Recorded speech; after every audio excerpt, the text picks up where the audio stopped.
Give me a minute, and I want to talk about how Russia is demilitarizing itself. What you see burning there is a TOS-1A thermobaric launcher. Now, as far as I can determine from open source intelligence, at the start of this war, Russia had 40 of them. Now, how many of them worked is another question, right? Given Russia's maintenance record, 50% would be about right.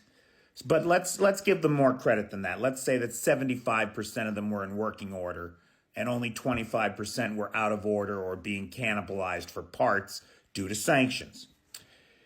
That would mean that they had maybe 30 at the start of the conflict. Now, this is the 8th one that I'm aware of that I know I've reported on. That means that they've lost probably about a third of the working launchers. And it's a real problem because they're a nasty, nasty weapon, but they have a very short range, so they've got to be up close by the front lines, and that makes them very vulnerable.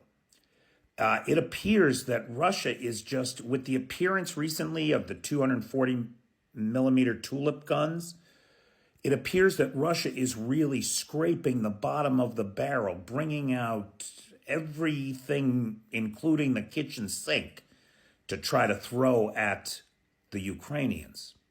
And of course, it explains why they're going begging in Iran and North Korea, two of the also most sanctioned countries on earth, for ballistic missiles. In other Russian blunders, today a Caliber cruise missile landed in a field in Volgorod, which is 450 miles from the Ukrainian border. Now, this is the third time this week that a missile or glide bomb has ended up on Russian soil or in the temporarily occupied territories. So there's a problem either with the hard points on the jets or I don't know. I don't know.